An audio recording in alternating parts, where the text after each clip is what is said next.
What second-year quarterback is continuing to get rave reviews? Which NFC North running back is poised for a big breakout season? And what young AFC tight end is poised to have his best year yet? Plus, former Football Guys and FFPC Best Ball League winner Noah Ruddell co-hosts with me tonight to talk about his Football Guys Players Championship Battle of the Hardos team he co-owns with Evan Silva, break down a few second-tier number one targets at wide receiver, and much, much more. We've got a great show for you. Noah Ruddell is here. I'm Eric Balkman. Stick around. Your high-stakes fantasy football hour starts now. Everybody, if you got what it takes, I'm KRS and I'm on the mic.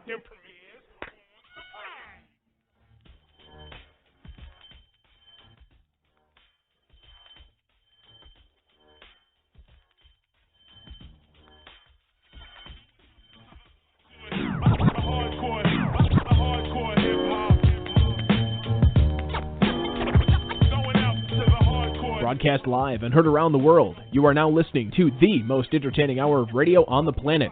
It's the High Stakes Fantasy Football Hour presented by MyFFPC.com with your hosts Eric Balkman and Dave Gerzak. The High Stakes Fantasy Football Hour is your home for football analysis from the best fantasy players in the world. And now, because no one else was available, here are Eric Balkman and Dave Gerzak. With the master rhymer, that's the lead behind the video rapper. You know the top climber, tapper. Down goes another rapper, on to it. Thanks so much, Rob. Greetings and salutations to each and every one of you Balkaholics and Gerzak addicts tuning in this evening or downloading later. Welcome to the latest episode of the High Stakes Fantasy Football Hour presented by MyFFPC.com. I'm, of course, your slightly above average host, Eric Balkman. My co-host is normally the patron saint of fantasy football, the Dizzle, Dave Gerzak, but sitting in for him tonight is a high-stakes player who's been at the FFPC for 4 years, mostly the Football Guys Players Championship, where he's won at least one of his 3 leagues each year. He's also playing in his first ever FFPC main event this season, selecting that entry as his prize for winning a Football Guys team last year. You followed his draft last night on the Run to Daylight podcast as he and Evan Silva teamed up in the Football Guys Players Championship Battle of the Hardos draft. He joins me tonight to co-host the show and tell us all about it. You can follow him on Twitter at Noah Ruddell. Please welcome into the show Noah Ruddell. Noah, thanks so much for doing the show with me this week, man. Oh, no problem. Thanks for having me, Eric. You've been a busy dude.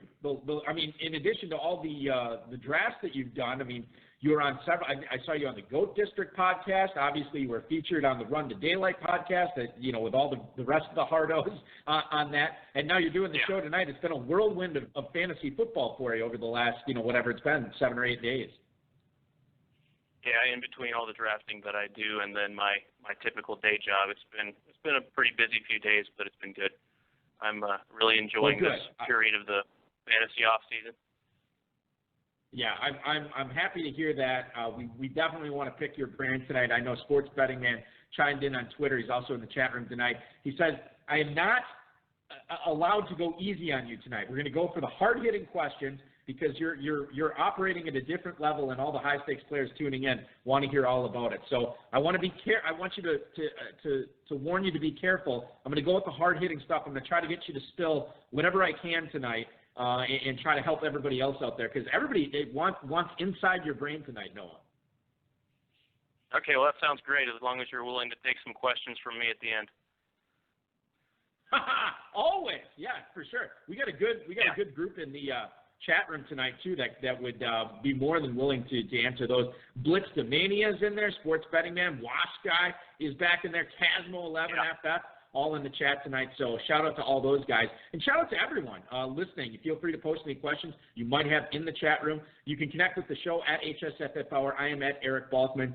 Noah is at Noah Ruddell. You can also post on our Facebook page, Facebook.com/HSFF Hour, 347-426-3682. That's 347-GAME-OVA if you want to chime in and talk with us. And, of course, High Stakes Fantasy Football @gmail.com is where you can get a hold of us. Our producer and mutual friend, Rob, our audio engineer and best friend, Bryce, will be getting to those questions as we enter the second half of the show coming up in about 25 minutes in the fantasy feedback segment. Coming up Overall tonight, what undervalued wideout might end up being the number one target for Washington? What impact will Dirk Ketter have on the Falcons in his second go-around as the OC there? And much, much more. I want to remind everybody, if you are thinking about drafting this weekend or this coming week, never a better time to, because there's less than 53 hours for the early bird going on for the Football Guys Players Championship. Go ahead and sign up before midnight Pacific on Sunday, and then draft your team before July 15th, and you'll get a free $35 FFPC team credit. You can use that on a best ball, a classic,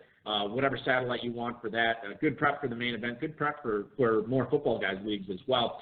That is going on until midnight Pacific time. You can do that up to 3 times. You'll get those credits. Dynasty starts forming at myffpc.com. We got some going off tomorrow, some going off Sunday, and then I think we have some more on Thursday as well, if I remember correctly. Best ball, Superflex, and Double Ups always available at myffpc.com. So, Noah, let's get into it. Can you tell us, you already alluded to your day job. What is your day job when you're not crushing all these best ball drafts? So what I do for a living is construction budget analytics. So I do conceptual estimating and pursuits for a construction company. So basically I have to take a project that has a preliminary design, create a budget for it with a design for it, and carry that budget all the way through to construction, assisting along the way in order to make sure that things don't run over budget, or if things do run over budget, that we have paths to get back to budget, just target value designing construction projects and kind of managing them all the way from concept through construction. So that's what I do for a living. Numbers, analytics, value, having to change gears in the middle of it, and formulating a plan. Boy, I'm hearing no crossover with fantasy football drafting there. Yeah, they're completely separate disciplines. There's no value that you can learn from one discipline and carry over to the other at all.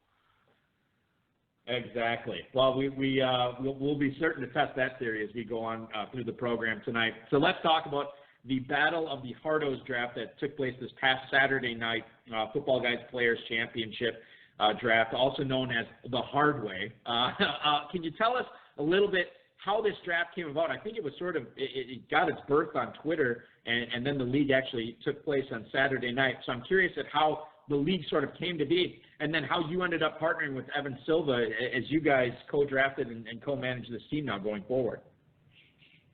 Yeah, well, so there was an argument going on Twitter about the value of some particular rookie running backs. I think Josh Jacobs was the main start of the back and forth, and so everyone was jumping into a thread, and it got a little bit out of hand, and then I think the FFPC Twitter handle jumped in and said, hey, well, why don't you guys all draft against each other and see who's the best? And so we all kind of said, yeah, we'll do it. And we jumped into a group chat together and set up the details. But my team in this league is named Weekend at Gurley's, little play on Weekend at Bernie's, because he's a corpse that's propped up and rolled around. But basically, we all jumped in, and the league started to get a little bit of traction. A lot of people were interested. A lot of people wanted to talk about it. And then Evan Silva really wanted into the league, but we were full at the time. And he and I are friends. We've talked a few times in the past and messaged back and forth, talk on the phone sometimes. So he just sent me a message on the morning of the draft and said, hey, I'd love to get in on this league. Can I join your team and be a co-manager? So we teamed up and talked about some players for a few minutes before the draft started and then fired away. So when you were teaming up with Evan, and obviously in your previous, your phone conversations and messages to each other, do you find yourself sort of on the same page with I don't want to say a lot of player analysis, but at least a majority of it, where you guys were sort of like, okay, well, we know who we like here, you weren't getting into a whole lot of fisticuffs or head-to-head digging your heels in on certain players in the draft, right? I mean, you guys were kind of one mind for the most part. I wouldn't say that at all, but we had some back and forth, but yeah, I mean, there's some things that we thought differently about, but we talked through them, and I think that we ended up with the players that we were really interested on. The first pick became easy by the time it got to us, because the guys that we were looking at there, we had 3 guys that we were hoping would be there at 10, and only one of them was left, so it was easy to pull the trigger at that point. And let's talk about that. We're talking with Noah Ruddell, who's co-hosting the HSFF Hour tonight. He of numerous Football Guys Players Championship league wins and was in the hard way, a.k.a. Battle of the Hardos, Football Guys Players Championship draft that took place last Saturday night. So in the pre-draft conversation, you and Evan knew you were drafting at 10. You had 3 players that you said that you knew you wanted to get one of those 3. You obviously get one of them in Davante Adams. I'm curious, when you guys were talking pre-draft strategy, did you have any sort of conversations about how you wanted to assemble this team, how you wanted to build it? Were you just looking for value to fall? Did you have any overarching themes and players that you for sure wanted to hit on, or how did that conversation go? The conversation was mostly just surrounding the first pick and then making sure that we took players. I said that I wanted to make sure that our first few players were players that had a good floor, but also some attainable upside. And then from there, maybe taking a few more risks and still going for guys that have a chance to maximize the return on the draft capital that we spend on them. But really making sure that we knocked the first few picks out of the park and then just see where the board took us after that. And let's talk about some of those first few picks. I already said you went to Davante Adams at the 110. And then when it came back to you in the second round, you take Juju Smith-Schuster. After that, I mean, obviously 2 electric wide receivers with high floors and definitely high ceilings as well. Then you pound 5 straight running backs. You go Leonard Fournette, Davante Adams' real-life teammate Aaron Jones, the 2 Seattle running backs in Carson and Penny, and then you go with the rookie Miles Sanders. Of those 5 running backs, did you personally have a favorite, like, oh, man, I'm really glad we got this guy here? Was there one that really stood out to you? Probably Miles Sanders in the 7th, just because it was the 7th, and he's a guy that has significant upside late in the season. I think I have him starting off the season a little slowly, but he's a guy that could carry a team late in the season if they dedicate a lot of the touches to him. So he's a guy that I was really happy about. He was my top running back in the draft this year, really close with Darrell Henderson as far as the prospects that I looked at. So Miles Sanders was a guy that I was happy to get in the 7th. The Chris Carson pick, that was one where, Evan and I talking with each other and trying to figure out who wanted what. Evan really wanted to get Chris Carson, and I said, okay, well, if we take Chris Carson here, I have to take Rashad Penny immediately because, I think he's more on the Chris Carson side of things. I'm more on the Rashad Penny side of things. So we wanted to make sure that we covered all of our bases, and we had a team that was we had some solid floor, but also a good upside if one of those guys takes off and becomes the primary back. It's a heavy rushing offense, and if you can get a guy that late in the draft that can get you 1,200 yards and 10 touchdowns, that's just gravy. Yeah, now I think, and the Sanders pick, obviously great value on that.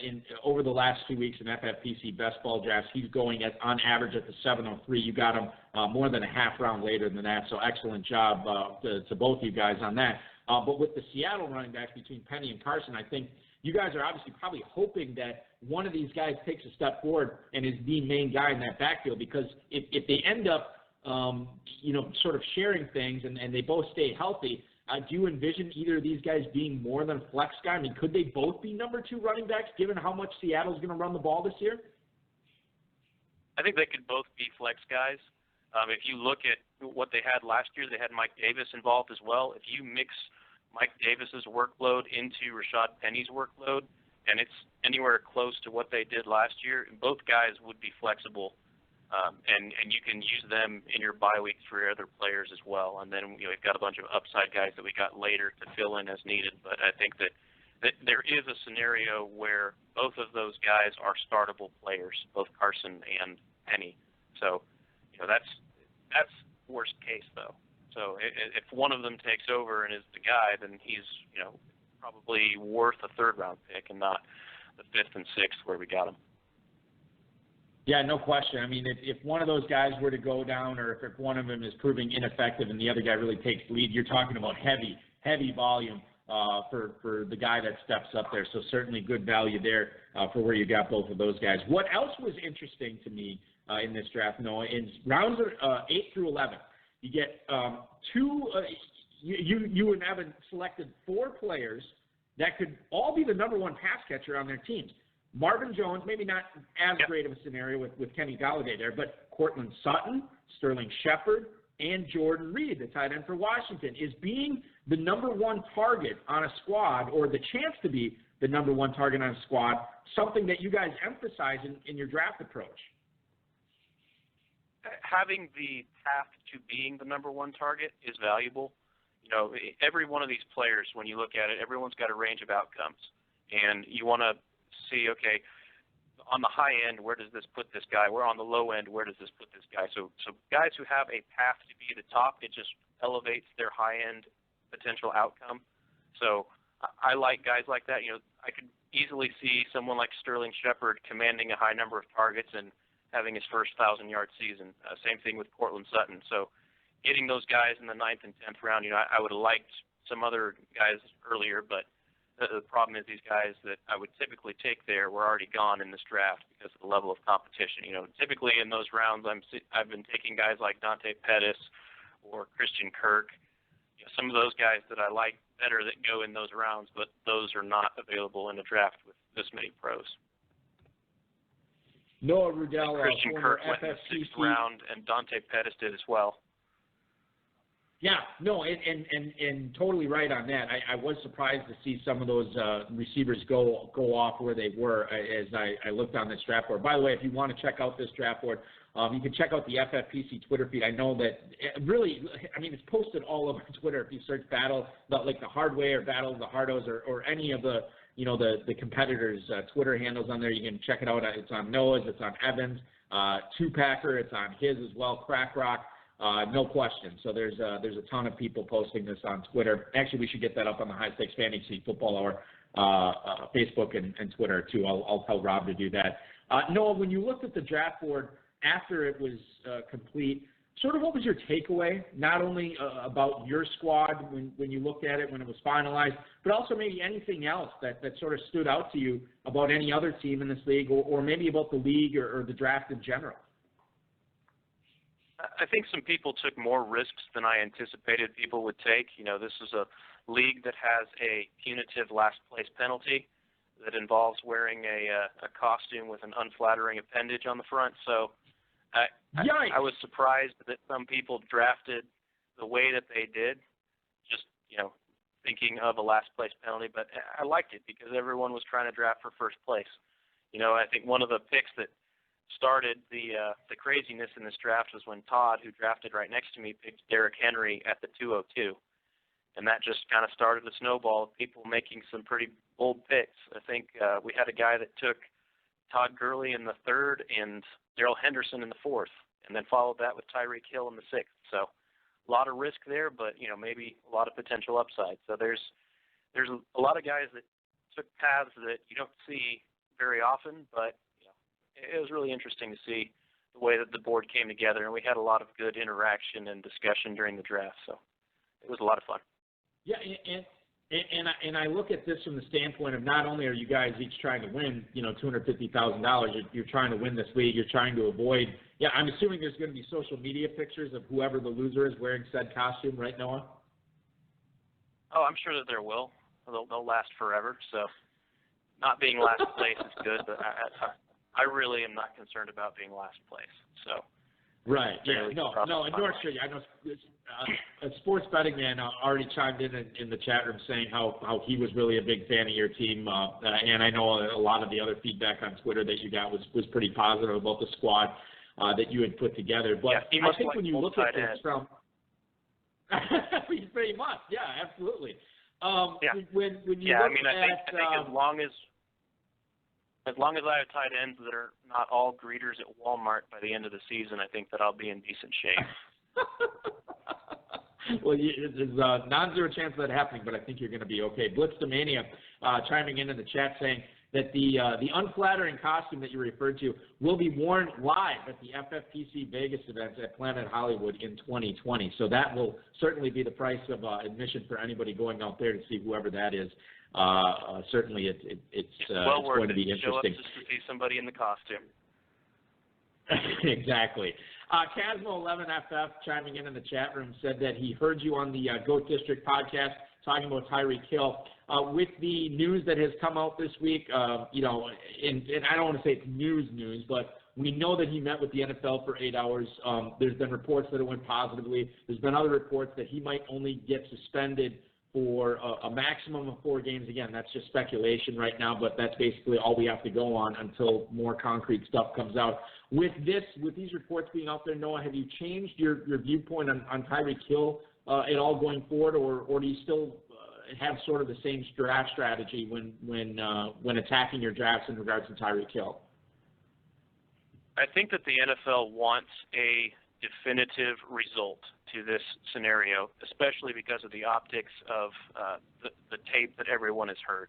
So if he's not going to be suspended heavily, it's because they have something, or there's a way for them to show that he is completely innocent.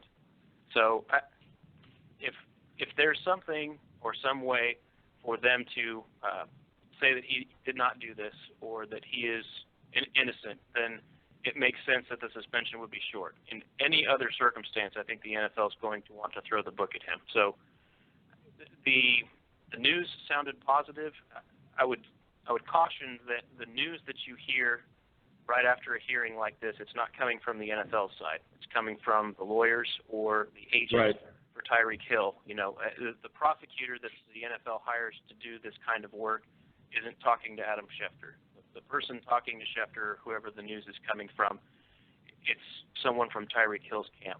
So I would caution that we don't know what the NFL will do, and that the optics is something that Roger Goodell will be very cognizant of, and he's not going to want to let him off if there's any chance that people believe that he's guilty, especially when people have heard that tape and have prejudged or have developed an idea of what they think Tyreek Hill is as a person. And so I think, and not only that, but we'll see. Those same people obviously have probably spoken out about the NFL's handling of, Ray Rice or some of the other domestic abuse situations that we've heard in the NFL.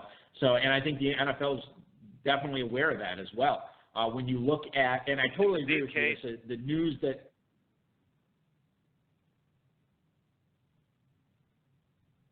I'm sorry, no, I totally agree with you.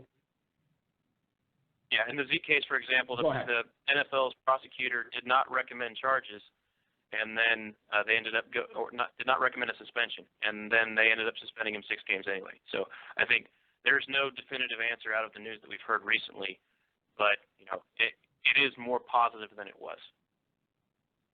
And to your point, and I totally agree with you that the positive reports that we're hearing right now, there's no doubt to me that this is coming from the Tyreek Hill camp or potentially maybe the Chiefs camp, but certainly we're not hearing from the other side of this or from the any sort of independent arbitrators or arbiters or judges or anything like that. So I think that what we're hearing right now, that might be the best case scenario. And if it is, great. I mean, then we'll know. I mean, we want clarity as fantasy owners clearly as well. Over the last 2 weeks in FFPC best balls, he has risen. He is now going in the mid-5th round. In fact, he's gone as early as the 208 in at least one draft so far. And we get this, by the way, this ADP comes right from FantasyMojo.com. Give him a shout-out as well for putting that together. But I mean, people are trying to get their guys. I think he'll settle into the 4th round over the next few weeks.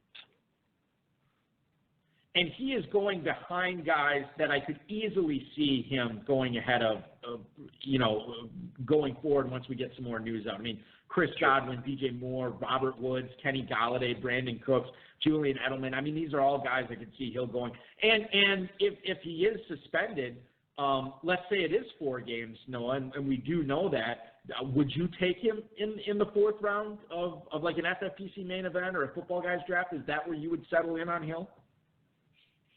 I would have to be very, very comfortable with my first 3 picks. And I would have to have clarity on what the duration of the suspension was. Also, if he's suspended for 4 games, for example, and he decides to fight it, and the suspension is going to happen at some point during the season rather than happening at the beginning of the season, that would change things for me as well. So there's so much that's left to be determined with all of this. No question. And then it comes to be like, okay, well, are you going to take Hill and maybe he plays all the games this season, or maybe he, gets suspended, week 10 or week 11, and all of a sudden he's out for the league playoffs, and that bleeds into the championship round. I mean, do you really want a guy on your roster like that? So it goes into the whole strategy of what's the proper way to handle this, and no doubt we will get more information over the next few weeks. How much remains to be seen. Noah Ruddell co-hosting the HSFF Hour tonight. You saw him draft in the Hardway draft, the Battle of the Hardos Footballguys Players Championship draft.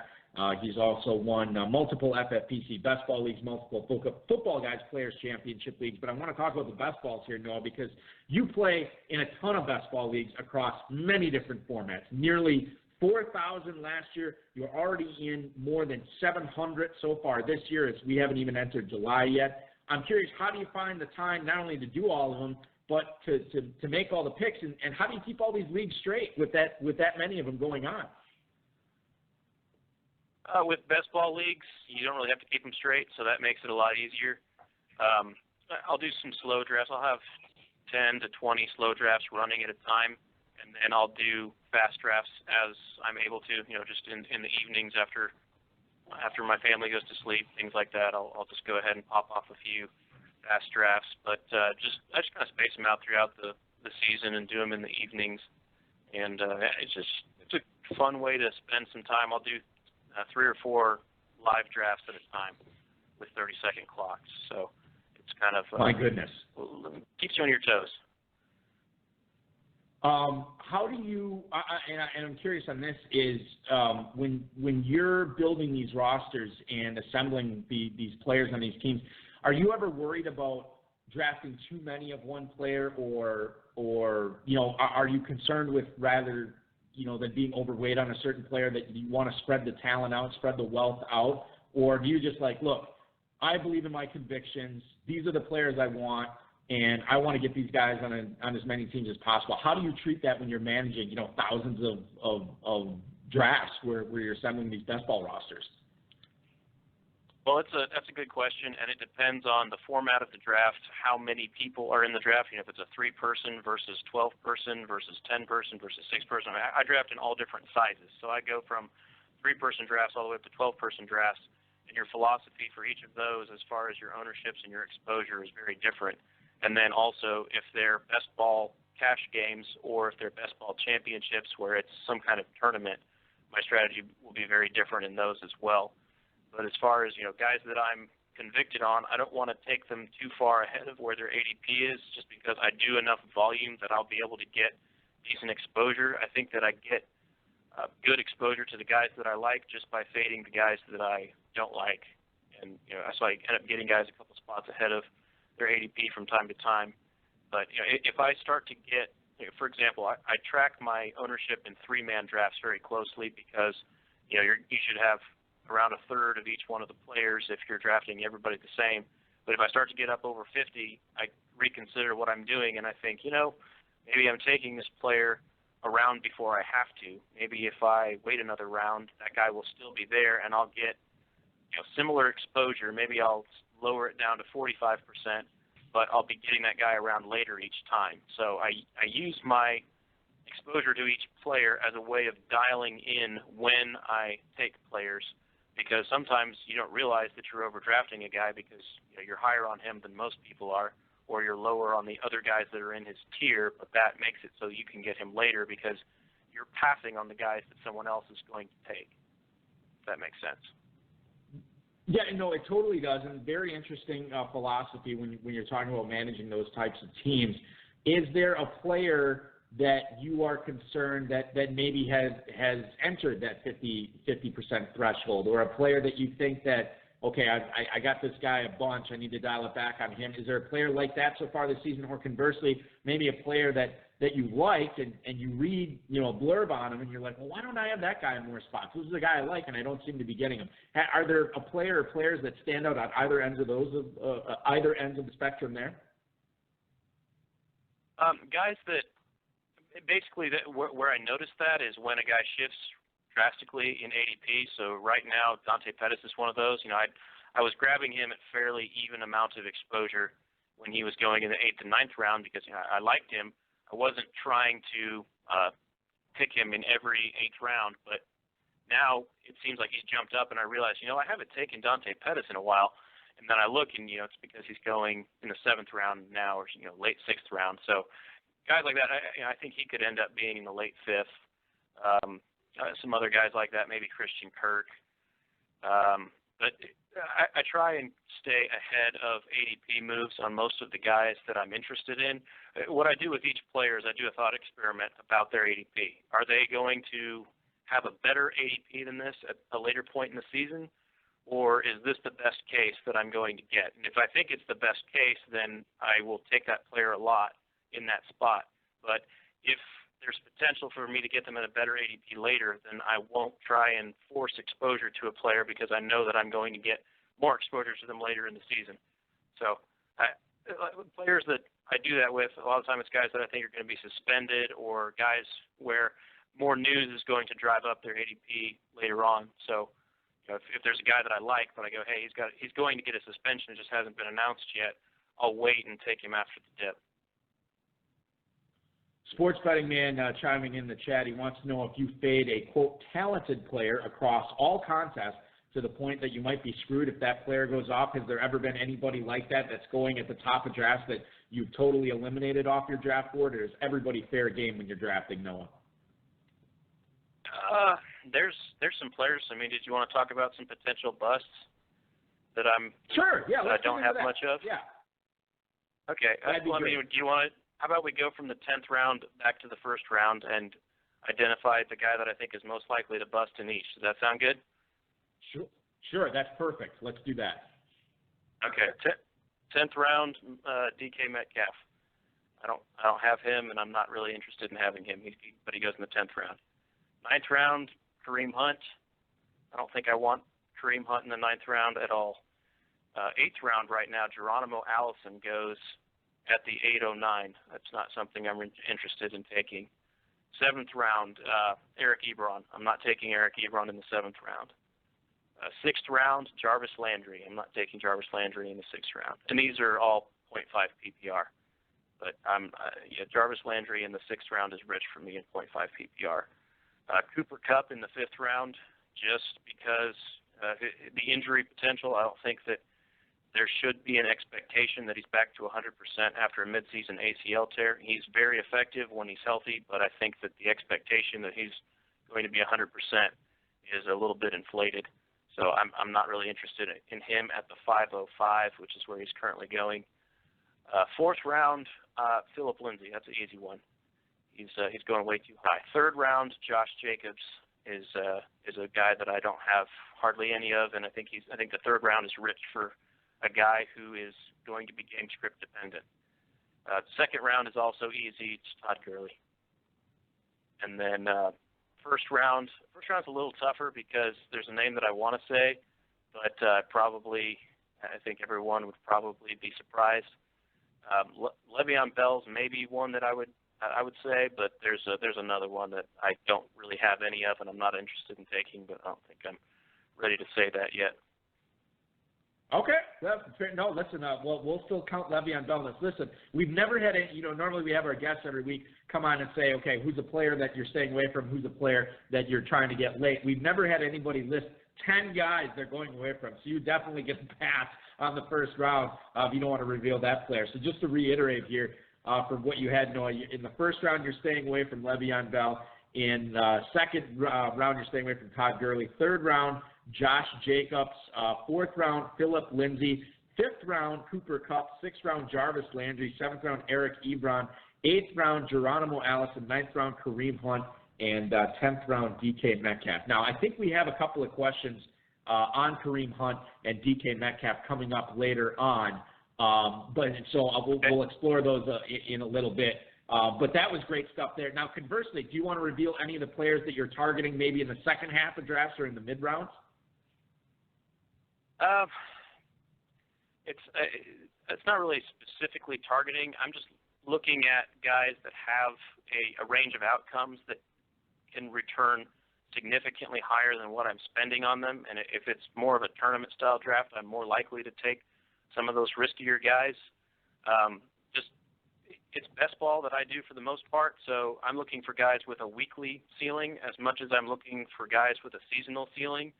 So, a guy like Antonio Callaway that can catch, one bomb touchdown and be a startable asset in the best ball format is a guy that interests me when he's going in the 17th round. Just players like that. I like taking, for example, players in undervalued offenses. So you can get all of Miami's receivers outside of the top 150 ADP. So if you want to go ahead and take Kenny Stills and Albert Wilson at the end of your draft, they're available at any point. So just taking some shots on guys that could return a weekly ceiling in best ball is just as important as guys that can return a season-long ceiling in redraft. So I like taking guys like that are outside the 150 that have a potential to return a high amount of points on a weekly basis. There's teams that, if you look at it, you go, man, these teams have to have some value. For example, you look at the Jacksonville Jaguars, and they only have one pass-catching option that's being drafted in 18-team leagues, and that's D.D. Westbrook. No tight ends are being drafted in 18-team leagues, and D.D. Westbrook's the only receiver that's being taken. So someone else on that team will have value. Figuring out who that is a little difficult, but things like that, just situations where there's someone that's going to pop, and I'm looking for some players that have potential to pop late. But as far as who those specific targets are, I don't think I want to give those away just yet. Casmo11FF in the chat room wants to know, you took Jalen Richard, and he wants to know, was that a result of you believing that the Raiders are not going to be very good, or as he puts it, real bad again? I know you mentioned about Josh Jacobs, how he is game script dependent, but Jalen Richard could have that sort of negative game script where he actually excels if the Raiders are playing catch-up.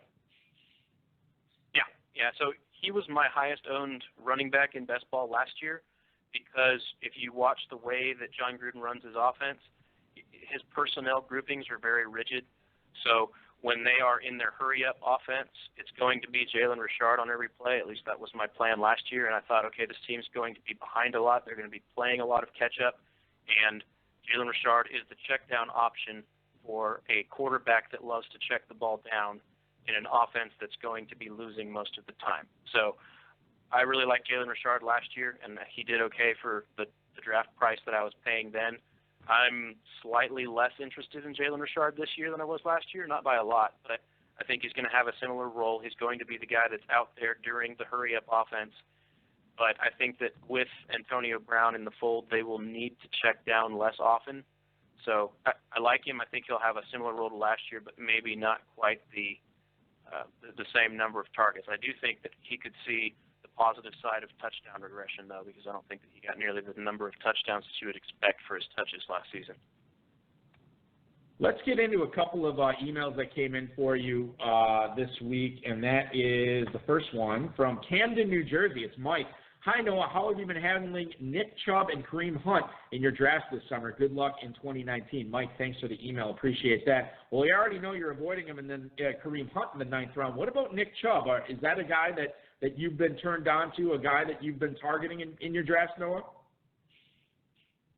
Yeah, I like Nick Chubb a lot. If I'm doing the best ball tournaments where I need there's a premium on the points that you get at the end of the season, I'm less likely to take Nick Chubb. I think it drops him a couple of spots just because there is a little bit of risk there for a workload split at the end of the season. But I don't have any interest in drafting Kareem Hunt at this point. Not in best ball, not in redraft. I don't understand the drive to pick him. It's just not a player that really interests me. He's suspended for the first half of the season. If you look at the team that I drafted in the Battle of the Hardos, the weekend at Gurley's team, I picked Duke Johnson in the 15th round because Duke Johnson's going to have a role for the first half of the season as the pass-catching running back. And then I think that at the trade deadline, the Browns are likely to trade him to a team that needs a workhorse running back because Duke Johnson wants out. He's asked to be traded, and the Browns have rebuffed all of his trade requests. And the reason for that is because they need him until Kareem Hunt is back. So my question is, why would I take Kareem Hunt in the 9th round when I can take Duke Johnson, who's going to have the same role for the first 8 games of the season, in the 15th or 16th round, and then Duke Johnson also has upside after that. So, you're guaranteed to get zeros for the first half of the season with Kareem Hunt. So he's not a player that I'm really interested in taking a whole lot of. Yeah, no question that even when Hunt comes back, if Duke Johnson does excel in those first 8 weeks, which is always important to get off to a quick start in the Football Guys Players Championship or the FFPC main event, or really any FFPC league, there's a chance that Duke Johnson could have a role even when Hunt is back. So you're rolling the dice a little bit there, taking Hunt in the single-digit round, and you can have Duke Johnson much later. Right, exactly. That's another good point to bring up, too. Steve in New Kensington, Pennsylvania writes, "What's up, Noah? Who is the Rams receiver to target for value this year, Cooks, Woods, or Kupp?" Thanks for the email, Steve. Well, we already know that you're not on Cooper Kupp this year, Noah, as he's going in the 5th round, too rich for your blood. Do you like Robert Woods? Do you like Brandon Cooks? Or are you sort of avoiding the Rams' receiving situation? I'm not avoiding them. I think that they're going fairly early. I mean, in the past they were going 5th and past years they were going 5th and 6th round, and that was a good solid value. In the 4th round they're priced closer to their ceiling. I am interested in Brandon Cooks and Robert Woods where they're going only if the draft has been really sharp to that point, and those guys are the highest guys that I've got left. It doesn't fall that way typically. Typically there's other guys that I'd rather have in that range, but the thing to think about from last season is that Cooper Kupp was the highest scoring of the receivers until he got hurt. So if at some point this season he gets back to 100%, he could become the highest scoring of them again. But when is that going to happen, and how will that affect the other guys? One thing that I would say is that the Rams' offense as a whole was far more effective with Cooper Kupp than they were without him. I think that their yards per attempt fell by 2 yards per attempt after Cooper Kupp was injured. So I think if you are taking a stab at the Rams' offense, Cooper Kupp might not be a bad guy to take. If you're trying to build like a tournament stack or something like that, because Cooper Kupp's health unlocks the upside of the Rams as a team and as an offense. Not only were they better throwing the ball, they were also better running the ball because they had that threat of Cooper Kupp along with those other 3 receivers. Basically, if any one of those 3 is injured, it lowers the ceiling of the entire offense because they're a lot easier to defend. The way that they play, they're very multiple. All of those receivers will run all of the same routes in any given situation. So they mix them up. You don't know who's going to do what. They'll run all 3 of them on jet sweeps. So having one of those guys down really makes it easier to predict what they're going to do, and it makes their offense go a lot slower. So if you want to take Jared Goff, for example, maybe he's a guy that you want to stack with Cooper Kupp because maybe Cooper Kupp is healthy earlier than I'm anticipating. Things like that. Brandon Cooks at the 406 in drafts right now, Robert Woods at the 412, and then Cooper Kupp at the 512. So they're all sort of bunched up right now. But to your point, as far as these Rams receivers go, the value could change if Kupp does come back and is close to his former self, especially in the second half of the season. It will be interesting to see how that Rams offense operates. Let's get into the fantasy flash here, and I want to thank Football Guys, Roto-World, Roto-World and Rob for tonight's rundown. Let's kick things off with the Jaguars rookie tight end, Josh Oliver, 3rd-round pick. According to Jaguars.com, he's showing a good rapport with Nick Foles. Really stood out in the Jacksonville offseason program, and there's not a ton of talent in front of him that he has to get in front of. He's not the greatest run blocker in the world, but I think you could say that about a lot of rookie tight ends. And the reason I bring this up, Noah, with the FFPC having that tight end premium scoring, Josh Oliver basically free right now. He's a 25th round pick. Is this a guy that you would look in a 28-round tight end premium scoring best ball? Would you look at adding him as a 4th tight end or maybe even a 3rd tight end in the 25th round? Yeah, I wouldn't mind having him late. I mean, I think one of the best things for a a rookie tight end's fantasy value is if he's bad at blocking, because then they won't ask him to do it that much, and he'll be running more routes. Anytime you're doing tight end projections, getting pretty close on the number of routes that they're going to run is your most predictive way of figuring out what their fantasy value is going to be. And so I think that he could have a little bit of value where he's going, because, like I said earlier, there's only one player being drafted from Jacksonville that's a pass catcher, and that's Dede Westbrook. So somebody's going to have to catch some passes there. And then they signed another tight end in the offseason from the Cowboys, Jeff Swaim, and I think Jeff Swaim profiles better as a blocking tight end. So, your hope, if you're taking Oliver late, is that you've got Jeff Swaim inside doing the blocking and Oliver's out running routes. So I wouldn't mind taking him later. I actually debated taking him versus taking Jason Witten, but I think that Evan really wanted another old tight end, so we took Jason Witten at the end of our draft. Going back to the chat room, but sticking with tight ends, also going back to the Rams, a Watch Guy wants to know what you think of Gerald Everett this year in best ball drafts or just any draft in general. But I can say that he's going at the 16-12 over the last 2 weeks in FFPC best balls. Noah, your thoughts on Gerald Everett, if he's a target for you or a guy you like at that spot? He's not a priority for me. That offense isn't really predicated around tight end production. So I don't mind taking him if I need a depth tight end, but he's not a guy that I have very high expectations for. My projections don't favor him very much. They run, most of the time they have a tight end in there, Higbee, that's blocking, so I'm not very high on Gerald Everett. Moving on to Buffalo, Josh Allen, according to Shady McCoy, says he's improved. Quote, he looks better. I think he looks more confident. I think last year he just played off of talent. Sometimes when quarterbacks are really talented, you overlook how smart they really are. Josh is smart. Josh Allen, and I'll tell you this right now, as far as the ADP goes, he is going as the – I just had it, I'm sorry. He is going as the 1, 2, 3, 4, 5, 6, 7, 8, 9, 10, 11, 12, 13, 14, 15. He's going as the quarterback 17 in drafts right now. Josh Allen was really, really good, as my normal co-host Dave Grzak likes to point out. He was really great down the stretch last year. Can he continue that into 2019? And I guess even if he's close to that at quarterback 17, especially if you wait on quarterback, I mean, that's the type of guy that you love having as your backup, right, Noah? Yeah, I think that if he rushes the same this season as he did last year, then you've got a good chance of having a quarterback one. The question is, do they want him to rush that much? Are they going to try and dial that back this year?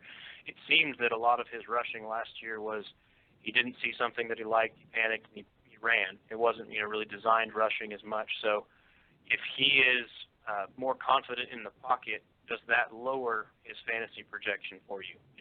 Because his ball placement is, very poor. It's one of the worst in the NFL. So if he is becoming more confident in the pocket, does that actually make him a worse fantasy quarterback? Would be the catch-22 with Josh Allen, because if he's not running, if the play isn't breaking down, he's running out of the pocket, jumping over guys, hurdling guys to get to the end zone. I think that he had a whole bunch of rushing touchdowns down the stretch that elevated his score. But basically, if he doesn't have the same rushing volume, will whatever development he's made as a passer be enough to offset the lost rushing volume? So it's an interesting question. I think if he's going quarterback 17, that's fine. I mean, that's an easy spot to pull the trigger on him, because he's got upside to finish in the top 12 fairly easily if he maintains his rushing production. So I don't think it's a bad bet to take him where he's going if he's quarterback 17. Noah, from Buffalo, let's head south to Washington and talk about Trey Quinn, because he was on injured. He ended up being listed on injured reserve twice during his rookie season last year. Only played in 3 games. The new receivers coach in Washington, I think maybe he's not new. I think Ike Hilliard is returning as a receivers coach there. But he is one of apparently a lot of people that considers Trey Quinn to be a breakout candidate this year. Now, the reason I bring this up is because Washington doesn't really have like an alpha pass catcher in his prime. Jordan Reed used to be that when he was healthy. He has sort of left that area of his career. Josh Doxson has never really come into his own there, and they have a lot of other guys there that are just sort of that. They're just guys. But Trey Quinn, I don't think he's going to be a world beater. He's not going to be a Julian Edelman type guy. But you're talking about a dude who's going in the 23rd round. I mean, you're looking for sneaky value late. This is the type of guy that, maybe he could catch 5-6 passes a game in this offense. Trey Quinn, is this a guy that you would get on board with late in a best ball? I'd be interested in him in PPR. A lot of the stuff that I do is 0.5 PPR, so he's a little bit less interesting there. But I think that the projection that I have for him right now is taking over the role that was vacated by Jamison Crowder. So there's some value there in PPR. I think he's going to have a fairly low ADOT, and depth of target. He's going to catch a lot of short passes. But if that's what the offense is going to be, then that could make a lot of sense. I think that the other thing to figure out is which of the quarterbacks is going to be starting. Is it going to be Dwayne Haskins or is it going to be Case Keenum? Because if Case Keenum is the starter, I think that probably helps Trey Quinn a little bit because Case Keenum throws the ball shorter anyway. I think Dwayne Haskins is going to be challenging further down the field. So who's going to be the quarterback? Washington is such a difficult team to figure out because we don't know who the starting quarterback is going to be. We don't know who the starting receivers are going to be. We don't know who the starting running back is going to be. I mean, there's a whole lot that needs to be settled in camp. But Trey Quinn has as good a chance as anybody to command the most targets in that passing game. And for a guy that you can get after the 20th round, that's not a bad value if it's a PPR league. Noah Ruddell, a former FFPC Best Ball League champ as well as Footballguys League champ, joining me on the show this week. And Noah, we've been talking about these late round guys here. Let's talk about an early round guy, and that's Dalvin Cook. I've heard a lot of people in the know in Minnesota, beat writers and what have you, say that he is going to have a big 2019 season. Count that in the club, or count Terrell Davis in the club from the NFL Network of saying that as well. He talked about how he knew Gary Kubiak from when Gary Kubiak was the OC in Denver when Terrell Davis was running for 1 million yards every year. Cook is going to get a lot of opportunities this year. He only had 133 last year. He obviously had the hamstring issues last year. In 2017, he had the ACL. But Terrell Davis says, quote, the third-year pro has the natural ability to be a top 10 running back, and we've seen glimpses of his talent the last 2 seasons. So obviously he's got to stay healthy, but he's going to be a big part of this offense in Minnesota. He is going, I believe he's a second-round pick right now as I load up my ADP from Fantasy Mojo. 206 over the last 2 weeks. So you look at Dalvin Cook in the second round. I don't know what your feelings are on this because this is a guy that struggled to stay healthy, but if he can put it together this year, he might outplay that mid-second round spot, Noah. Yeah, I think that he is a player that has a low floor and a high ceiling because his injury history is very, very checkered. So if he gets hurt again, I think that that's highly possible. But if he stays healthy all year, he could be a top 6, top 7 running back because he's going to have the workload. Alexander Madison doesn't scare me that much. I was really surprised when they took him when they did because I do not think that he's a very good running back prospect.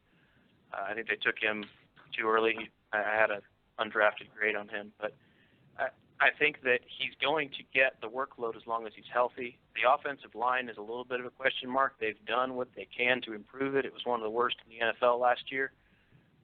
If they can have some improvement on the offensive line, I think that he has a chance to deliver mid-first round value in the late second, but he also carries a risk, so that's why he goes where he does. Let's get to a few emails here as we got a few minutes left in the show to answer some. Terry in Youngstown, Ohio. I don't really hear you guys talk about Vance McDonald much and feel like he could be a big player in Pittsburgh now that Antonio Brown is gone. Is he a target of either of you this season? Have a great weekend. That is Terry in Youngstown, Ohio. Noah, in the FFPC Best Balls, he is going as an early 7th-round pick currently, the 703. He is going right behind David Njoku, Jared Cook, Eric Ebron going right before him. And Vance McDonald, on average, is being drafted right ahead of Austin Hooper, and then Trey Burton is the next tight end coming off the board at the end of the 8th round. So it's basically Njoku, McDonald, and Hooper sort of bunched up in that 7th round there. Do you like McDonald there over those other tight ends? And what kind of season do you think he's going to have sans Antonio Brown in Pittsburgh? For me, he's a tier ahead of those guys that you mentioned. Njoku, he's multiple tiers ahead of Ebron, but he's a tier ahead of Njoku for me, and he's up in the Jared Cook territory, and I think he goes too late on FFPC. He goes about the same spot on some of the other platforms that I draft on, and those are not tight end premium. So I think that on FFPC he goes in a spot where he's a target for me. Yeah, that's interesting. Very interesting to hear that about Vance McDonald in FFPC ADP. Travis in Boston writes, how big of an impact, if any, do you see Dirk Ketter having coming back to run the Falcons offense again this season? Thank you for the email, Travis in Boston. If you remember, to 2012 to 2014, I believe, is when Ketter was the OC in Atlanta. Matt Ryan had his some big years. I think he had his MVP season that year, or one of those years. And I know they went to this. They lost in the NFC Championship to San Francisco, who went to the Super Bowl that year. But you look at Ketter coming back, a lot of the same guys. I mean, Devontae Freeman's there, Julio Jones, Matt Ryan. What impact do you think he's going to have on those guys in Atlanta, Noah? I think it's going to be good for those guys. It's going to be somewhat more of the same. I think they'll be slightly more effective than they were last season, but I think they'll need to score less points. We've seen some interesting dynamics with the Falcons the last few years where I think 2 of the last 3 years they've had decimating injuries to their defense that have made it so they've had to play catch up and score a whole lot of points. I think that they were giving up the most points in the NFL at one point last season. So I think that some of their offensive performance the last few years has been elevated or escalated by game script, and I don't expect that as much this year. I think the defense will be a lot better. So I think that they'll be more effective, but they won't necessarily be more prolific, if that makes sense. Totally. Yeah, absolutely. And that's something to keep in mind when you're looking at these Falcons and where they're going in drafts, too. So very important, very good analysis. Eric, there. I got a question. I want to get to one. Yeah, go ahead, Noah. Yeah, so I heard that you recently traded away Todd Gurley in a high-stakes FFPC Dynasty League. I wanted to ask you what led to that decision, and having done it, do you feel like you made the right move? Okay, so let me preface this by saying, number one, it wasn't an FFPC league. I don't play in any FFPC leagues. It was a private Dynasty league. But I have to ask you, was this prompted? That's okay. Was this question prompted by Two-Packer? Did he goad you into this? I have some friends with eclectic interests. All right, so here's what happened.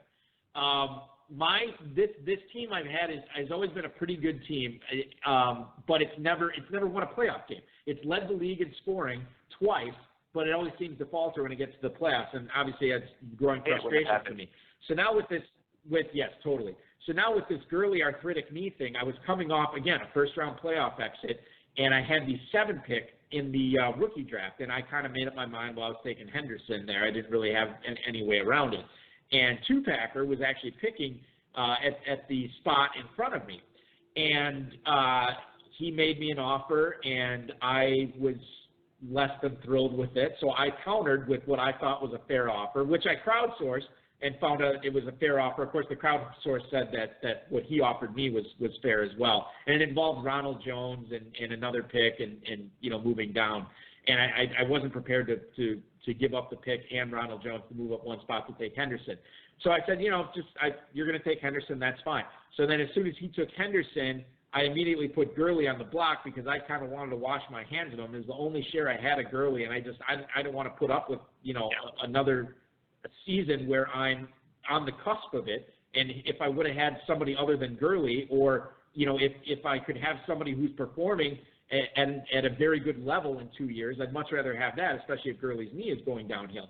So I ended up trading Gurley. I think Trey Burton and Emmanuel Sanders was the package, and I got back a first-round pick from a team that has drafted, I think, in the top 2 the last 3 years. And who knows if that's what happens in 2018. But it should be a high first round pick, and I got their second round pick as well. And then I shipped Tevin Coleman off for a second round pick. I made another deal for another first round pick. I can't remember what that one was. But now all told, my best running back on the team is Ronald Jones. But I have 3 first round picks next year. I have 3 second round picks next year. And I think my top 3 receivers are Mike Evans, Tyler Lockett, and Allen Robinson. And then I still have O.J. Howard at tight end, Lamar Jackson at quarterback. So I have some pieces. So if I can hit on a couple of these picks next year, I should be back in the mix. So I never really wanted to trade Todd Gurley, but the impetus of not being able to get Henderson or not willing to pay the price for Henderson, the iron price for Henderson, sort of like, okay, I need to, crap or get off the pot here, and I got off the pot. Yeah. I also heard that you threw out the first pitch at a Timber Rattlers game recently. How did that go? What? My goodness, he is just feeding you a ton of questions. Yeah, the Wisconsin Timber Rattlers is the low A affiliate of the Milwaukee Brewers here in Northeast Wisconsin, and I had the opportunity to throw out the first pitch. My local radio show here was sort of we do broadcasts out at the Fox City Stadium for these games every so often, and my co-host and I got to throw out the first pitch. Now there's 17 people throwing out the first pitch, so we are hardly the only ones. But I was the 5th one throwing. He was throwing 4th. The 4 people before me all threw it in the dirt. I had a couple of beers in me, so I'm kind of thinking, and we're standing in front of the mound. We're not standing on the mound. So I'm kind of thinking, maybe it's further away than it actually looks. So I intentionally threw it high. Now, I didn't throw it in the dirt, but it was clearly a ball. And I had a ball after that, but I was frustrated that, I was whatever it was, 50 feet away. Or 55 feet, right in front of the mound, and I couldn't throw a strike. That was extraordinarily frustrating. That's unfortunate. I was going to congratulate you, but if you didn't throw a strike, then I guess I can't congratulate you on it. No, I don't deserve it. Yeah. One last question I want to squeeze in, Noah, and you've been so gracious with your time. I certainly appreciate it. This is from Kyle in Littleton, New Hampshire. He writes, "What's up, Noah and Balky? Devin Funchess turned some heads in minicamp, but did he do enough for you to turn your attention to drafting him at his current price in FFPC leagues?" So Devin Funchess, before you answer this question, I'll tell you right now, over the last 2 weeks in FFPC best ball, he is in the 14th round, a mid-14th round pick. He is obviously not going to be the number 1 receiver as long as T.Y. Hilton's there. But your thoughts on him maybe becoming I don't know if he becomes the second receiving option, but maybe the second receiver there in Indy, and you can get him in the 14th round, Noah. Yeah, I think 14th round is a fair price for Funchess. I think there's a few guys in that offense that'll be very interesting. Basically, that offense has got a whole lot of weapons now. So how the spread goes between them, I think that there's a guy that a lot of people take a little earlier than that. That's Nyheim Hines, and I don't have much of Nyheim Hines just because I think a lot of his pass-catching role is going to be spread between a few guys. They're going to have Jack Doyle back healthy, but then also how quickly is Paris Campbell involved? And I think that a lot of his stuff's going to be jet sweeps and some short area passing. I think that there's a potential for that offense to be very good, very effective. I don't think that they're going to funnel a whole lot of opportunity to any one of the pieces. T.Y. is obviously interesting, but I think Devin Funchess has the potential to get you 4 or 5 weeks where he has a big 60 yards and a touchdown, something like that, where he's a startable asset. And in best ball, that's fine if that's what your 14th round pick is. I think that's a great pick if you're taking him there. It was a great pick having you on the show tonight, man. This was, I think, more so than a lot of other weeks. We got a lot of analysis, a lot of great insight into not only some player evaluations, but really how you manage best balls and how you assemble these teams. Appreciated all the insight you gave us on the Battle of the Hardos draft. That was awesome as well. And really want to thank you for coming on overall. Good luck in all your leagues this year. Good luck in the main event. That is going to be very fun. And I'm going to let you get back to managing those 4,000 best ball leagues, man. Thanks so much. Really appreciate it. Thank you, too. Anytime. Thank you, Noah. Appreciate it. Noah Ruddell, ladies and gentlemen. Follow him on Twitter, @Noah Ruddell. and we'll see if we can get that Battle of the Hardos draft up. I know a lot of times as soon as the draft ends, it's like, the ADP is already old. So, and that was as Noah alluded to, that was a very, very interesting draft. It's been a very, very interesting night. I want to thank everybody who was hanging out in the chat room, all those questions. That might have set for sure a 2019 record for questions from the chat room for the guest tonight. Maybe overall, I don't even know. I don't keep track of that. Neither does Rob. He's not a good producer.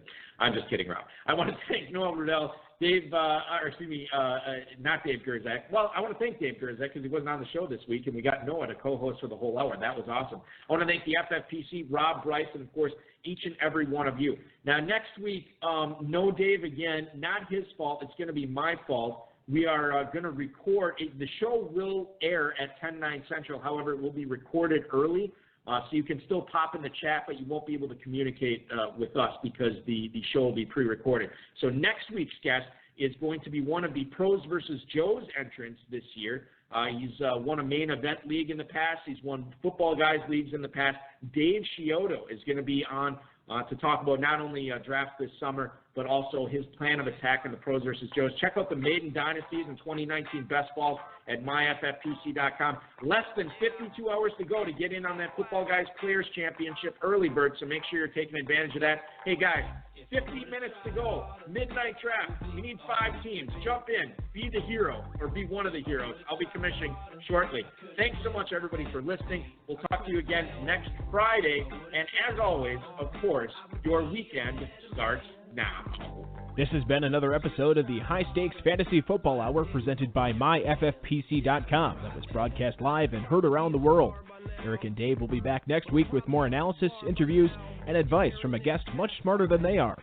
Thanks for listening, and we'll talk with you again next week. We're on the team's floor, even more so if we on tour. Me and E explore the country, wondering about the evening before.